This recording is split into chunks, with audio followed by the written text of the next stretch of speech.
என்னோட போன 2 வீடியோஸ் பார்த்துருப்பீங்க. நிறைய பேர் ட்ரை பண்ணிட்டு எனக்கு மெசேஜ் பண்ணியிருந்தீங்க. ரொம்ப தேங்க்ஸ் ரெசிபி ட்ரை பண்ணதுக்கு. இன்றைக்கி நம்ம என்ன பண்ண போகிறோம்னா மேலூர் எண்ணெய் சுக்கா சிக்கனில் பண்ண போகிறோம். மேலூர் எண்ணெய் சுக்கான்றது மதுரையில் அவ்வளோவா பண்ண மாட்டாங்க. மேலூர்லேருந்து கொட்டாம்பட்டி வரைக்கும் இருக்கக்கூடிய கல்யாண விசேஷங்களில் அதிகமாக பண்ணப்படுறது இந்த எண்ணெய் சுக்கா. சிலர் சிக்கனில் பண்ணுவாங்க, சிலர் மட்டனில் பண்ணுவாங்க. வசதியாக இருக்கவங்க மட்டனில் பண்ணுறாங்க. அதுக்காக இதுக்கு எக்ஸ்பென்சிவான இன்க்ரீடியன்ஸ் எதுவும் தேவை கிடையாது. ஏன்னா இதோட ஈல்டு கம்மியாக இருக்கும். 10 கிலோ மட்டன் பண்ணாங்கன்னா குக் பண்ணி வரும்போது 7 கிலோ தான் வரும். அதனால தான் இதை வசதியானவங்க பண்ணுறாங்க. சிக்கன்லேயும் அதே மாதிரி ஈல்டு தான் இருக்கும். பட் சிக்கன் ரேட் கம்மின்றதுனால எல்லாரும் சிக்கனில் பண்ணுறாங்க. ஸோ நம்ம இன்னைக்கு வீடியோக்குள்ளே போகலாமா? வாங்க, சூப்பராக பண்ணலாம். ஸோ இப்போ தேவையான பொருட்கள் என்னென்னு பார்க்கலாம்.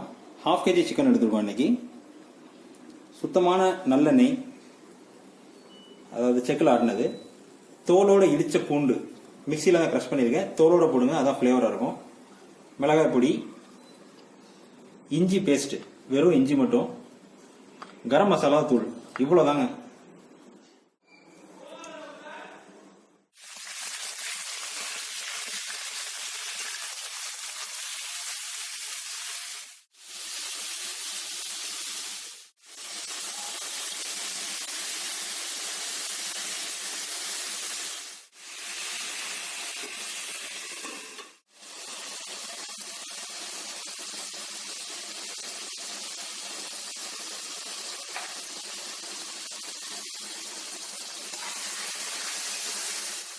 இந்த சுக்காவோட டேஸ்ட்டு இந்த சைடில் இருக்கிறத எடுத்து விட்டுட்டே இருங்க.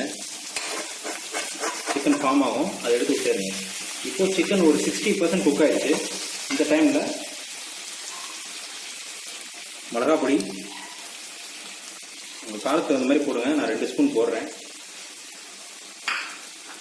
கரம் மசாலா பவுடர் கொஞ்சமாக நல்லா மிக்ஸ் பண்ணுங்கள். லைட்டாக தண்ணி தெளிச்சுக்கலாம். இந்த மசாலா கருகாமல் இருக்கிறது. ஸோ பார்த்தீங்களா, நல்லா சுருண்டு வந்திருக்கு. மசாலாவும் சிக்கனும் நல்லா பிறண்டு வரணும். சைடில் இருக்கிறத நல்லா தேய்ச்சி விட்டுட்டே இருங்க.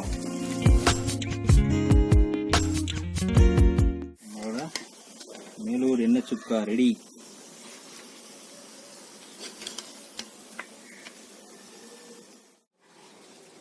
ஸோ வியூவர்ஸ், எண்ணெய் சுக்கா ரெடி ஆயிடுச்சு.